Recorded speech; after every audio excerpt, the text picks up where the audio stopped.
कि आपका आर्टिकुलेशन का लेवल क्या है।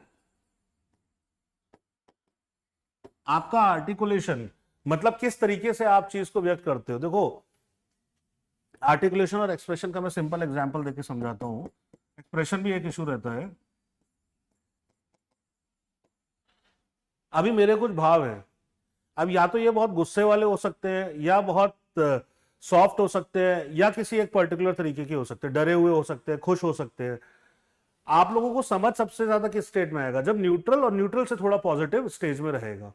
या बहुत ज्यादा गुस्सा करने लगूं तभी आप वीडियो बंद कर दोगे, या रोने लगूं यहां बैठ के तो भी बंद कर दोगे वो देखने के लिए तो हो नहीं। तो ये कब इंपैक्ट करता है, जब आप आंसर लिख रहे हो, आपके सारे भाव आपके शब्दों के अंदर आ जाते हैं। तभी आपने देखा होगा जब कोई आपसे पूछता है आप कैसे हो, और आप जवाब देना चाहते हो हाँ ठीक हूं, आपका नॉर्मल आंसर वही है, लेकिन आपके ठीक हूं का तरीका बदल जाता है। कभी आप बोलते हो ठीक हूं, कभी आप बोलते हो हाँ ठीक हूं। सो इन दोनों, ये दोनों एक्सप्रेशन है ऑफ द सेम थिंग। ये इनफॉर्मल कम्युनिकेशन हो गया, लेकिन जब वर्ड्स की बात करते हैं, जब आपके आंसर की बात करते हैं, तो उसमें किस तरीके के शब्द का चुनाव किया और किस तरीके से व्यक्त किया है अपने आप को। How have you expressed yourself in front of the examiner in UPSC answers? That is important.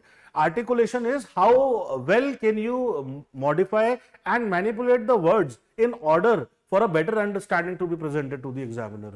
अब यहां पर क्या होता है, expression is something that starts getting improved a little early, लेकिन आर्टिकुलेशन जो है इसमें टाइम लगता है, इसमें टाइम लगता है। अब आप एक सिंपल सा एग्जांपल ये समझो, आपने खाना बनाया किसी के लिए, ठीक है, आप थाली फेंक के तो दोगे नहीं, या आप थाली जोर से भी नहीं रखोगे सामने, आप उस पर ऊपर से धनिया डालोगे बाद में, अच्छे से अच्छी थाली, अगर कोई गेस्ट आए तो अच्छी थाली निकालोगे, अच्छी कटोरियां, अच्छी चम्मच निकालोगे। ये जो प्रेजेंटेशन की बात हो रही है और जो एक्सप्रेशन की बात हो रही है, जो आप उसे थाली देते वक्त अपने चेहरे पर भाव रख रहे हो, जैसे आपने किसी को बड़े अच्छे से सजा के दिया, लेकिन मुंह बना के उससे बोले लो खा लो, नहीं खाएगा। तो ये दिस एक्सप्रेशन, ये चीज आपकी आंसर राइटिंग के अंदर, मैं जेनरिक तरीके से इसलिए बता रहा हूं आपको, जिससे कि आपको अंडरस्टैंडिंग बैठे पहले, उसके बाद की चीजें बाद में देखी जाएंगी, लेकिन पहले अंडरस्टैंडिंग बैठे कि किस तरीके से करना है, वो एक्सप्रेशन आपका एप्ट होना चाहिए। खास तौर से आप बनने के वाले हो, आप बनने वाले हो civil services, civil servant,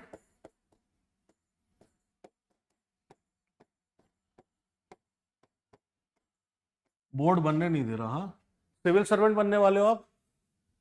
civil servant का मतलब क्या हुआ कि आपको न्यूट्रल रहकर सारी बात कहनी भी है, और जो स्ट्रॉन्ग या इंपॉर्टेंट पॉइंट्स हैं उनको आपको उठाना भी है, लेकिन ऐसे भी नहीं उठाना है कि आप कोई पॉलिटिकल लीडर हो, कोई नेता हो, इस तरीके से नहीं उठाना है। इस तरीके से उठाना है कि बात कही भी जाए और बात पूरी भी हो और किसी को तकलीफ भी ना हो, तो वो न्यूट्रलिटी लेकर चलनी है। ये ओवरऑल चीज प्रैक्टिस करने में बड़ी मुश्किल आती है। होता क्या है, जो आंसर्स देखे जाते हैं उसके अंदर कहीं आपकी इमोशनल ओवरटोन आती है,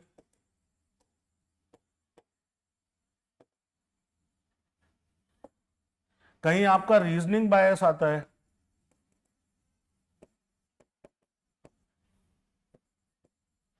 कहीं आपका रीजन की बजाय रेशनलाइजेशन दिखता है,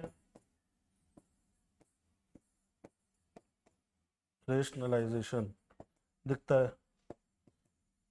बोर्ड के अंदर कुछ आ गया है रेशनलाइजेशन दिखता है। कभी कभार आप रॉन्ग लॉजिक पर चले जाते हो बिल्कुल, और जो इंप्लाइड आइडिया रहता है, वो implied idea is completely, you can say completely opposite to what the core concepts of ethics would advocate, उससे एकदम अलग दिशा में चला जाता है।